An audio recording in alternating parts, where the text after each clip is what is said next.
Bonjour à tous, j'espère que vous allez bien. Je vous retrouve dans un vlog dédié à un livre et ce livre c'est celui-ci, Emprise de Salvatore Mini, chez Presse de la Cité. Alors, je vais vous donner mes impressions sur ce livre tout au long de ce vlog. Je vais le lire et j'ai très hâte. J'ai très hâte parce que Salvatore Mini, eh bien j'ai déjà lu 2 livres de lui. Et j'avais été très agréablement surprise par ce qu'il écrivait. Alors en fait, je sais pas pourquoi, mais je m'étais fait des idées sur ce qu'il écrivait. Alors, c'est un auteur que j'ai vu à plusieurs fois en salon. Je l'ai d'abord connu pour ses romans jeunesse, et d'ailleurs ma dernière, qui a bientôt 9 ans. Elle aura 9 ans quand cette vidéo sera sortie. Pour elle, Salvatore Mini, voilà, c'est l'auteur de certains livres qu'elle a beaucoup aimés.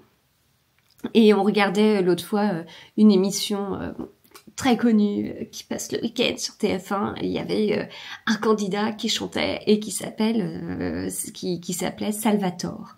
Et du coup, ma dernière a passé son temps à dire « Oh, c'est Salvatore Mini qui chante à The Voice ». Elle savait bien que c'était pas vrai puisqu'elle a déjà vu Salvatore Mini à l'Iris Noir à Bruxelles. Mais voilà, Salvatore, c'est forcément Salvatore Mini en fait. Ça va ensemble. Donc Salvatore Mini, c'est un auteur belge. Et donc, comme je vous dis, il a écrit plusieurs livres. C'est son 4e thriller. D'ailleurs, c'est en fait, si je vous lis juste le petit mot qui est mis sur l'auteur. Donc, né à Bruxelles, Salvatore Mini se lance dans l'écriture après des études de traduction. Je savais pas du tout ça. En quelques années, il s'impose sur la scène du thriller belge. Il est aussi l'auteur d'une série pour la jeunesse intitulée Mystère en Belgique. Voilà, c'est cette fameuse série que ma dernière connaît, qui remporte un beau succès. Il signe ici son 4e thriller. Voilà, donc j'ai hâte. C'est un livre qui est plutôt court parce qu'il fait 248 pages. Je vois un petit QR code à la fin, c'est pour liser. Je vérifie parce que des fois je me fais avoir quand il y a... Alors c'est rare qu'il y ait des playlists, mais des fois je me fais avoir et je découvre la playlist à la fin. Non, il n'y a pas de playlist. Il y a une citation d'Alice au Pays des Merveilles tout au début. Je vais regarder ça. Moi, j'adore Alice au Pays des Merveilles. Et donc, je vous lis la quatrième de couverture pour savoir dans quelle aventure on part. Alors, après seulement quelques semaines de relation, Catherine épouse Frédéric malgré les réserves de son entourage. Mais très vite, l'idylle tourne au vinaigre et une facette beaucoup plus sombre émerge derrière le sourire séducteur et les belles paroles. De torture morale en maltraitance physique, Frédéric n'a de cesse d'isoler et de détruire à petit feu celle qu'il dit aimer par-dessus tout. Une fois le confinement déclaré, ça va être dur ça, Catherine, piégée, n'a d'autre choix que de se libérer de ses propres démons pour échapper aux griffes de cet homme. Ok, bon, alors, violence conjugale et donc coincée avec le confinement. Ça va être difficile. Difficile pour plusieurs raisons, y compris personnelles. Dans mon entourage proche. Dans un style vif et cinématographique, Salvatore Mini nous entraîne dans la mécanique d'une relation toxique et les tréfonds de l'âme humaine. Et en fait, je vous disais tout à l'heure, mais je suis pas allée plus loin que juste cette phrase, je vous disais que j'avais été agréablement surprise par ce qu'il écrivait en fait. Je m'étais fait des idées sur les styles de thriller qu'il pouvait écrire. Je m'attendais à ce que ce soit très sombre, très malsain, très noir ou très rouge, très sanglant, que ce soit violent et tout. Et en fait, sur les 2 thrillers que j'ai lus sur les 4 qu'il a écrits, mais de toute façon ils sont tous à la maison puisque j'en ai un dans ma palle qui m'attend. Donc sur les 2 que j'ai lus, j'ai été agréablement surprise sur la partie psychologique en fait. On n'était pas sur un thriller sanglant, violent, on était sur un thriller avec une forte dimension psychologique et c'était vraiment bien travaillé et j'avais été très bluffée par l'un des 2. Il y en a un autre, mais je crois que ça devait être son premier, enfin un qui était plus ancien, où j'avais deviné des choses. Mais ouais, il a pas du tout le style d'histoire et le style d'écriture auquel je pouvais m'attendre. Alors pourquoi je m'attendais à ça? j'en sais rien, parce que en plus si vous voyez Salvatore Mini en salon, il est souriant, il est souriant, il est hyper agréable, enfin il est lumineux. Donc pourquoi j'ai pensé que cette personne lumineuse écrivait des thrillers sanglants, je n'en sais rien. Et bien toujours est-il que c'était une mauvaise idée puisque c'est pas du tout ça qu'il écrit. Voilà. Donc écoutez, je vous parle, mais j'ai quand même très très hâte de le commencer. En feuilletant rapidement, je vois que les chapitres sont très courts. Oh, j'aime bien ça. Oh, j'aime bien quand les chapitres ils sont courts. Donc épilogue 66 chapitres avec plus un prologue. Il y a aussi un épilogue. Donc ça fait 68 en fait, 68 chapitres plus des remerciements. Et donc arriver à 246 pages, c'est pas mal, hein. Ça promet un bon rythme. Hein. Voilà. Voilà. Eh bien écoutez, c'est parti. Alors les chapitres sont courts, mais ils sont assez inégaux. Ouais, parce que par exemple là, le chapitre 20 est assez long. Et ouais, bon écoutez, il y a pas mal de dialogues aussi. Non mais je pense que ça va se dévorer. J'ai hâte de voir, même si voilà, le sujet, alors le livre s'appelle Emprise de toute façon, le sujet risque de pas mal remuer et j'ai hâte de voir comment il va traiter ce thème et en fait, donc je m'attends à la façon dont il va traiter ce thème des violences conjugales. Je m'attends à un côté psychologique vraiment bien développé par rapport à ce que j'ai pu lire de lui jusqu'à présent. Et comme c'est écrit dans la 4e, une fois le confinement déclaré, Catherine piégée n'a d'autre choix que de se libérer de ses propres démons pour échapper aux griffes de cet homme, je m'attends à une sorte de revirement de situation où on n'est pas sur un livre de littérature blanche qui va décrire une relation toxique, des violences conjugales, physique, morale, hein, enfin là on nous dit de torture morale en maltraitance physique, donc il y aura les deux. Donc je m'attends pas à un livre de littérature blanche comme ça, je m'attends à, parce qu'en fait on est sur un livre des presses de la cité noire, alors c'est écrit, je sais pas si vous voyez, le noir là, on le voit peu en fait. Mais voilà, donc je m'attends avec ce qui est écrit sur la 4e, plus le fait qu'on soit vraiment sur un roman noir, je m'attends à une sorte de, pas de revirement de situation, mais peut-être à quelque chose qui va, je sais pas. Là, on se dit, Catherine, elle va pas se laisser faire et de quelle façon. Enfin, ça peut terminer. Ça peut terminer en trucs sanglants, mais on avait dit que non, c'était pas des trucs sanglants. Bon, écoutez, on va voir, mais je m'attends en tout cas à ce que ce soit pas juste un constat de violence conjugale, que ce soit que ça aille, que ça dérive en polar surprenant et ouais, voilà, ouais, surprenant en fait. Voilà. Je m'attends à ce que ce soit surprenant. Deux mots qui n'ont rien à faire dans la même phrase. Bon, eh bien écoutez, c'est parti. Je vais m'installer dans mon canapé et je vais commencer ce livre. Bon, alors je viens juste de lire le prologue et j'ai déjà des choses à vous dire. Ça part pas comme mes attentes. Ça part pas comme mes attentes. Ça part pas comme ce que j'avais pensé en lisant la 4e. Parce que là... on nous parle de quelqu'un, donc il attrapa le sac à dos préparé la veille, vérifia que rien n'y manquait, une corde, un rouleau d'adhésif, un chiffon et un bidon d'eau. Sa lampe torche enfoncée dans une poche de son blouson, il empoigna le fardeau dont il devait se débarrasser. La raideur cadavérique l'avait alourdi. Ah, il tira de toutes ses forces, trébucha et se retrouva face à 2 yeux sans vie. Il retint un cri d'effroi. Le sternum contracté par un haut-le-cœur parvint tant bien que mal à se dégager et fit une courte pause pour reprendre ses esprits. Je continue le paragraphe parce que vous allez voir. La boue rendait ses semelles glissantes et il devait lutter afin que le poids du mort ne le déstabilise pas.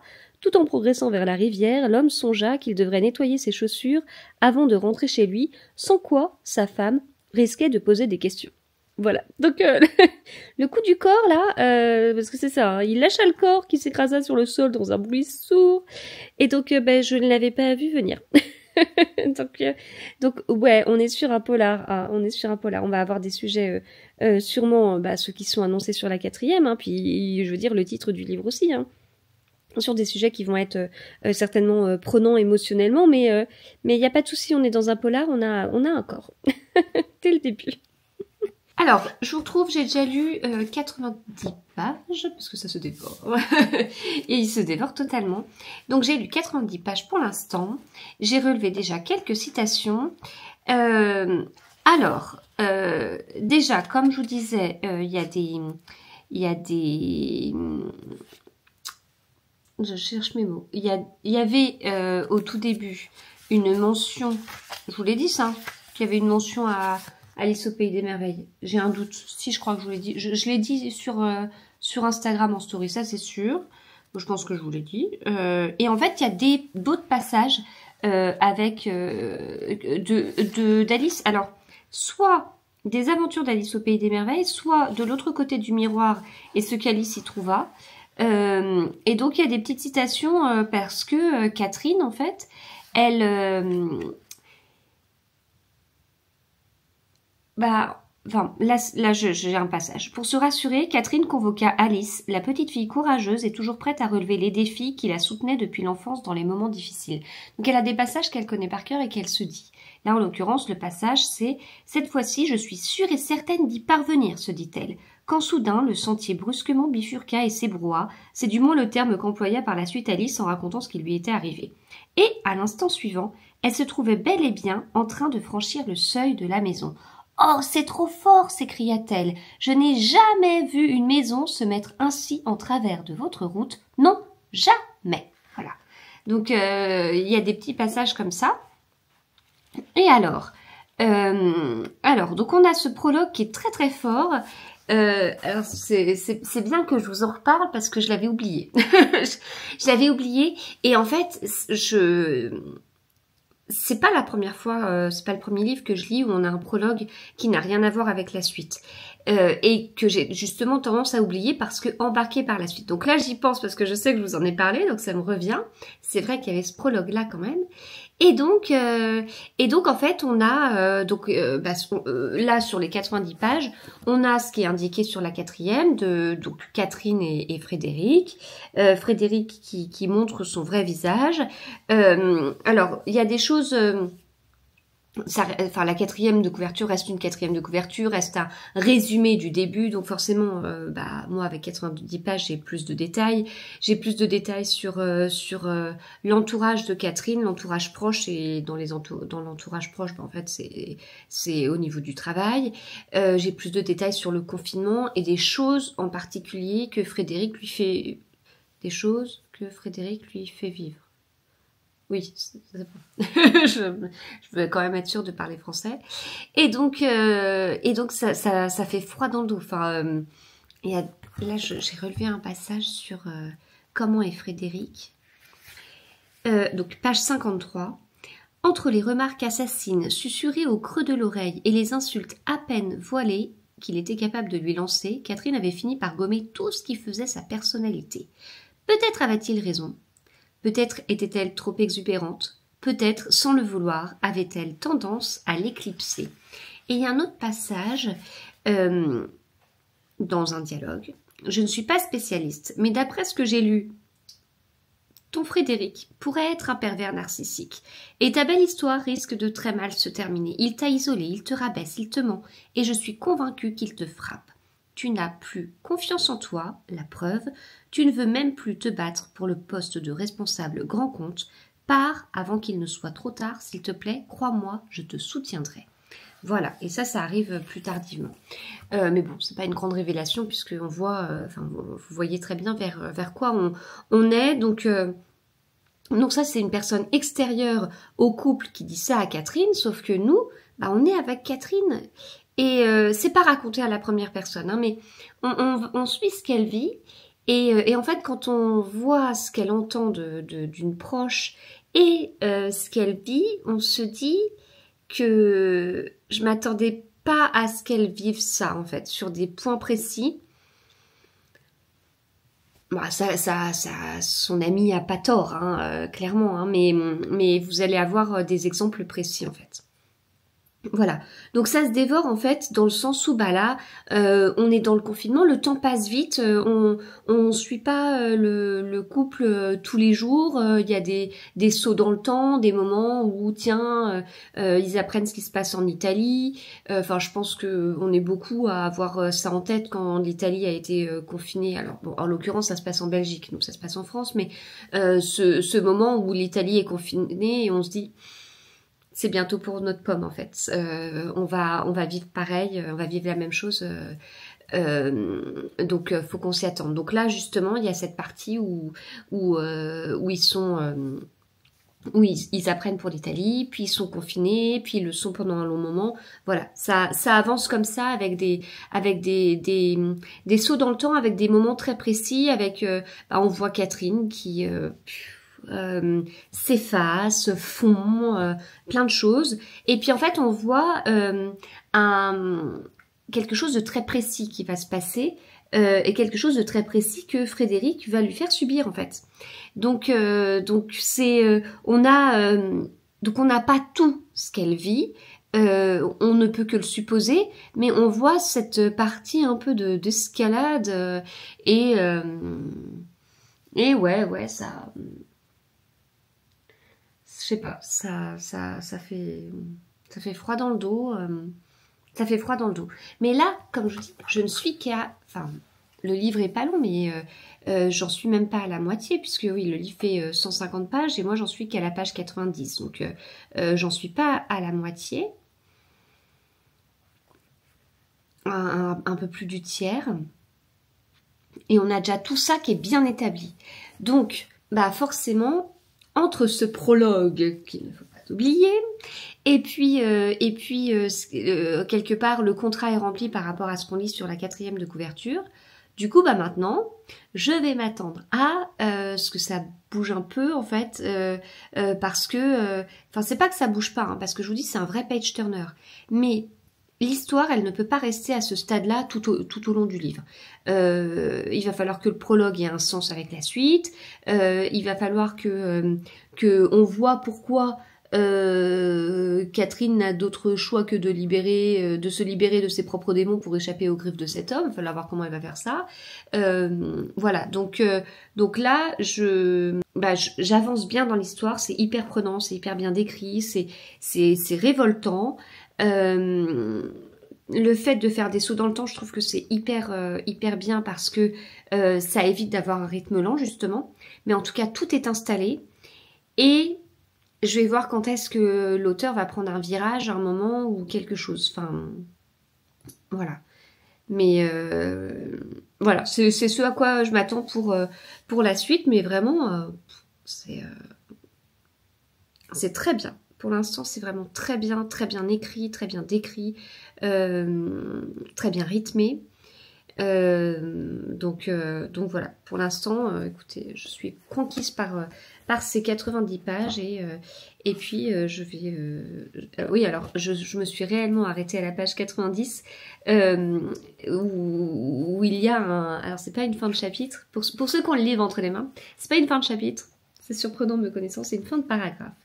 Voilà, mais je devais m'arrêter à ce moment-là. Donc voilà, je vais continuer et voir jusqu'où ça va aller et quelle tournure, quel virage l'auteur va prendre, parce que en fait il y a aussi des petites choses qui ont été parsemées en fait. Catherine a un frère, Frédéric est un ami du frère de Catherine. Catherine et Frédéric ont pas mal d'années d'écart et donc c'est un ancien ami, donc il y a ce côté où Catherine elle se marie avec le copain de son frère le copain de son frère quand elle était petite et je crois qu'elle l'a connu, elle avait 12 ans et lui une vingtaine d'années, je crois que c'est comme ça que c'est décrit au début, enfin bref, et puis donc la collègue proche de Catherine qui s'appelle Valérie, elle a pas été invitée au mariage, donc ça reste des choses dans les toutes premières pages. Elle n'a pas été invitée au mariage, mais en fait, elle voulait féliciter la mariée et faire la queue dans la file, comme on peut voir dans certains mariages, selon les coutumes, les habitudes de l'endroit où on fait le mariage. J'en parle en connaissance de cause, parce que à mon propre mariage, à un moment donné, je vois tout le monde faire la queue. Je dis, ils font quoi, en fait? C'était au vin d'honneur, pour nous féliciter, puis après, c'était fait, quoi. C'était super bizarre. J'étais pas du tout habituée à ça, mais voilà, c'est pas du tout les habitudes de mon côté. Et voilà, et donc là en fait elle est dans la file et en fait elle s'en va parce qu'elle reconnaît quelqu'un, enfin elle voit quelqu'un en fait au mariage et elle se dit, il me dit quelque chose, mais en fait c'est pas aller plus loin que ça, et la personne elle avait l'impression de reconnaître la personne, mais elle en était pas tout à fait sûre, mais ça l'a quand même fait quitter le mariage. Donc j'ai envie de dire, si à un moment donné, vous êtes quelque part, justement dans un mariage d'une très bonne collègue à vous, vous vous apprêtez à aller la voir pour lui parler, et vous reconnaissez quelqu'un, et ça vous fait partir du mariage, c'est quand même, doit y avoir quelque chose, quoi. Voilà. Puis après, par la suite, il y a eu d'autres choses, mais là, je vais pas quand même tout vous révéler, hein. Donc, il y a eu d'autres choses, mais c'est pas d'autres révélations, c'est plutôt d'autres choses qui ont amplifié le mystère. Voilà. Donc écoutez, j'en suis là. Et maintenant, donc là on est samedi en début de soirée, et donc là je vais me mettre en pyjama et je vais passer ma soirée à lire. C'est souvent ce qu'on fait dans la famille. Oui, c'est pas des samedis soirs festifs de soirée ou je ne sais quoi. C'est différent. C'est des samedis soirs souvent lecture, et du coup, je pense que je vais bien avancer dans ma lecture. Alors, est-ce que je l'aurai terminé ce soir? Je ne sais pas. Mais là, vu le rythme que j'ai, je vois pas, parce que vu le rythme que j'ai, vu le rythme qu'il y a dans le livre, vu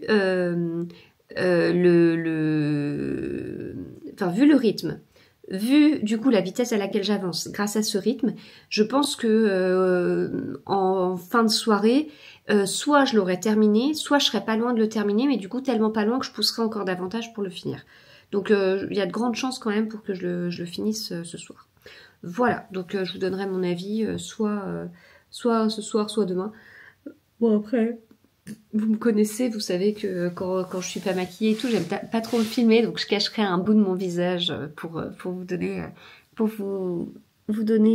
mon avis peut-être à chaud, puis revenir peut-être à froid dessus, mais vraiment pour l'instant c'est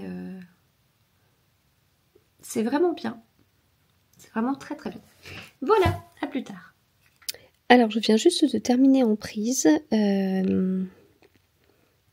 J'ai fermé le livre, je me suis posée et j'ai réfléchi au personnage. C'est super fort en fait. C'est super fort parce que en fait c'est extrêmement fin. C'est extrêmement fin dans la psychologie des personnages qui est très travaillée et dans l'écriture. Et en fait j'avais l'impression d'avoir donc on a bien sûr les personnages principaux dont je vous ai parlé, voilà. Mais en fait, on n'a pas que ça. On a d'autres personnages secondaires autour de Catherine. Et en fait, pour moi, on a 4 personnages principaux. Et en fait, ces personnages, on pourrait voir ça comme des sortes de couches où... Moi, j'imaginais une spirale, en fait. Une spirale, vous commencez à faire votre spirale sur le bord extérieur. Donc on est sur le bord extérieur, on est avec Frédéric, qui est un personnage top, hein. Et Frédéric, je me mets de ce côté-là. Et Frédéric, en fait, voilà, c'est un personnage qui est pas top, et on sait pourquoi. Il y a clairement, comme je vous disais, violence conjugale et tout ça. Et donc, vous imaginez mon histoire de spirale. Je vous le dis en vidéo parce que je pense que en parler en post, ça va être compliqué. Donc, on a notre histoire de spirale. on a le premier tour de la spirale, c'est Frédéric. Donc, un personnage pas net, voilà, qui fait subir des violences conjugales, qui dysfonctionne plus, quoi. Et donc en fait, il est bien décrit pour comprendre les violences conjugales et parce qu'on a vu comment c'est arrivé entre Catherine et Frédéric. Donc, super bien décrit psychologiquement. Donc, on arrive à suivre ce qui se passe. Je vais pas dire qu'on arrive à le comprendre, hein, c'est pas du tout ça. Mais en fait, on n'est pas surpris par ces façons de faire parce qu'on nous l'a tellement décrit qu'on se dit, il est comme ça, quoi. Donc là, c'est la couche extérieure, la couche la plus simple, en fait, à comprendre. Et puis, en fait, chaque personnage va être un nouveau cercle, mais à l'intérieur de cette spirale. Ouais, désolée, il va falloir me suivre sur cette spirale, mais j'arrive pas à m'enlever cette image de la tête. Donc, on a Frédéric, puis on va avoir d'autres personnages comme ça. Donc, on a les proches de Catherine, notamment son frère et sa collègue. Et en fait, c'est plus pour chacun. Je vais pas vous dire dans l'ordre dans lequel c'est, etc. Mais en fait, pour moi, on a donc ce premier tour de spirale, puis à l'intérieur, puis encore à l'intérieur, puis une dernière petite zone. Et plus on se rapproche du centre, et plus on est sur de la psychologie très fine. Et donc, en fait, c'est comme si on était, je sais pas, dans un cours de psychologie. Alors c'est pas du tout le livre, hein, mais on va avoir en fait les différents personnages, ceux qui vont être assez accessibles et assez... en tout cas, Salvatore nous donne des clés très vite pour comprendre Frédéric. Puis ensuite, il va nous donner des clés, mais dont on va avoir davantage besoin pour comprendre un autre personnage, etc., etc. Parce que c'est pas tout blanc, tout noir. On n'a pas un bourreau, une victime. Bon, pour Frédéric, c'est assez clair. Là, c'est vrai que pour Frédéric, c'est un peu dur quand même de trouver des points positifs. Mais en fait, on va avoir des côtés... on va avoir pour les autres personnages du mal à dire, attends, c'est un gentil ou c'est un méchant? Mais parce que c'est pas comme ça, en fait. C'est pas ça. Et quelque part, plus on avance et plus nous-mêmes, en fait, on est tiraillés en train de se dire, c'est pour ça qu'une fois que j'ai fermé le livre, je me suis dit, ce personnage, en fait, je dois l'apprécier ou pas l'apprécier? Je dois en conclure quoi? Voilà. Donc on est sur un bon thriller psychologique. Et voilà, et c'est tout ce que j'aime. Donc ouais, l'auteur a réussi à vraiment à me surprendre sur ça. Et donc, psychologie très fine, comme je vous dis, où vraiment, au départ, il nous donne un peu la main, puis en fait, ensuite, par la suite, Salvatore Muini nous tient encore plus la main pour nous accompagner dans cette espèce de labyrinthe psychologique chez certains personnages, et puis des temporalités aussi, enfin on n'est pas constant, et puis le temps peut nous faire évoluer, des choses qui se passent peuvent aussi nous faire évoluer, et donc c'est pas tout à fait clair, et voilà. Mais c'est pas tout à fait clair, une fois qu'on ferme le livre, voilà, je vous dis, on se pose, et c'est bon, on arrive à mettre... à comprendre en fait. Alors, on n'arrive pas à se dire tiens, tel personnage est gentil ou méchant, parce que comme je vous dis, c'est pas du tout l'objectif, mais on arrive vraiment à comprendre le cheminement, etc. Donc c'est très fin. J'ai un bonbon au miel, désolée, vous commencez à être habitués. C'est très très fin sur la psychologie, et c'est très fin sur l'écriture, parce qu'en fait, je trouve aussi... non mais, je suis désolée, je retourne sur cette histoire de spirale, parce que je trouve que c'est... On commence avec une écriture... assez classique, assez classique, on est pris, c'est un sacré page turner, hein. Et ce qui est vraiment bien joué, parce que ça pourrait, on est sur un thriller psychologique, donc d'un côté on a peur pour les personnages, on va se poser quelques questions, mais comme la psychologie des personnages est vraiment décrite, on pourrait se dire waouh, c'est descriptif, c'est lent, mais non, il arrive à mettre vraiment du rythme, et c'est vraiment un page turner. Et donc je trouve que l'écriture au début elle est assez explicite, parce qu'encore une fois, quand on prend le personnage de Frédéric ou ce qui se passe entre Frédéric et Catherine, c'est bon, il y a des faits qui sont exposés, c'est clair et net, quoi. Puis en fait, cette partie, on part de l'extérieur qui est explicite pour arriver vers l'intérieur qui est implicite. Et petit à petit, en fait, l'auteur va suggérer des choses, et la fin, j'ai rien à vous dire. Non, mais la fin, il y a un côté qui est hyper bon au niveau de l'écriture. Voilà, donc je trouve vraiment qu'on a à la fois cette psychologie qui devient de plus en plus fine, cette écriture qui devient de plus en plus fine par ce côté implicite, et c'est très très bon, quoi. Voilà, c'est très très bon. Donc livre court, comme je vous le disais, 250 pages, et c'est vraiment, si je reprends ce qui était écrit sur la 4e, qui est sous mes yeux, dans un style vif et cinématographique, ce que je vous ai dit comme étant page turner, Salvatore Mini nous entraîne dans la mécanique d'une relation toxique et les tréfonds de l'âme humaine. Alors là, les tréfonds de l'âme humaine, là, vous l'avez l'image quand même de la spirale. On a en fait dans du sombre, quoi. Voilà. Donc il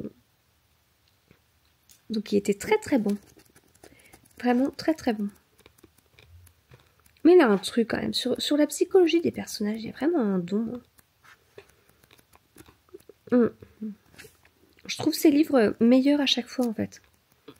Meilleurs que le précédent. C'est souvent ce que j'attends d'un auteur, mais ça peut ne pas toujours être le cas. Enfin, mais oui, du coup, j'ai vraiment bien aimé. C'est vrai que le rythme aussi, cette histoire de page turner, c'est amplifié par les chapitres courts. Hein. Puis, en fait, on est un peu avec tous les personnages à la fois, quelque part. On n'est pas sur une narration à la première personne, mais en fait, on va quand même les suivre et on les suit, même si c'est pas à la première personne, mais c'est aussi grâce à ça qu'on arrive à les comprendre, qu'on arrive à être dans leur tête et tout. Et en fait, en le refermant, au départ, je me suis dit, c'est peut-être une fin ouverte. Et en réfléchissant sur tout, là, je me suis dit, non, on est arrivé à l'intérieur de la spirale, c'est bien le point d'arrivée, il n'y a pas de doute, il n'y a qu'un seul point d'arrivée, c'est ça. Et c'est bien amené, et c'est... Ouais. C'est un auteur qu'on voit pas assez, je trouve, et là, en étant chez Presse de la Cité, j'espère qu'on le verra davantage sur cette partie-là. En tout cas, si vous l'avez lu, ou si vous le lisez, n'hésitez pas à m'envoyer un message privé, ou enfin pour pas spoiler, mais enfin vous pouvez me mettre des commentaires, mais si vous voulez qu'on aille dans le spoil, vous pouvez m'envoyer un message privé. C'est un livre dont on a besoin de parler. Du coup, je vous avoue que moi, quand j'ai terminé, j'ai envoyé un petit message à l'auteur. Alors, je suis désolée, mais en fait, il y a plein de trucs qui me viennent là sur cette fin. Enfin, en fait, ça m'a aidé à... Enfin, je vous dis, j'ai refermé le livre, j'étais dans mes réflexions et tout, en me disant, fin ouverte, non, en classant tout. Puis en fait, j'ai eu besoin de lui envoyer quelques messages pour dans moi-même, en fait, mon espèce de cheminement. Voilà. Donc, écoutez, c'était Emprise. Emprise, donc très bon. Donc, si je reprends un peu ce que je vous disais, donc, violence conjugale, je pense que je l'ai dit 50 fois, vous avez compris que ça va parler de ce thème-là. On n'est pas sur un livre de littérature blanche, donc ce n'est pas un livre qui va être que sur ça. Vous allez avoir vraiment une partie de thriller psychologique, de côté... alors de peur pour les personnages, mais vraiment ce côté, comme c'est mis, hein, les tréfonds de l'âme humaine, vous allez vraiment voir les côtés... comment on pourrait dire ça? Je vais pas dire Dr Jekyll et Mr Hyde, parce que c'est pas ça non plus. C'est quand même pas ça. Mais c'est plutôt la finesse en se disant, tiens, la logique pourrait dire que tel personnage il est comme ça, mais en fait c'est pas la logique qui fait qu'un personnage est comme ça, c'est plutôt ce qu'il a vécu, ou c'est plutôt ce qu'il a vécu. Oui, ce qu'il a vécu, ce qu'il a ressenti aussi. Ouais, pas mal que ça. C'est pas mal les conséquences de faits, mais c'est pas au niveau C'est pas un fait qui fait ça, c'est plutôt le ressenti en fait. Voilà. Donc voilà, écoutez, c'était Emprise que je vous conseille et comme je vous dis, si vous l'avez lu ou si vous le lisez, je suis tout à fait disponible pour en parler et pour expliquer pourquoi pour moi la fin n'est pas ouverte et sur certaines choses, enfin voilà, on peut avoir besoin d'en parler.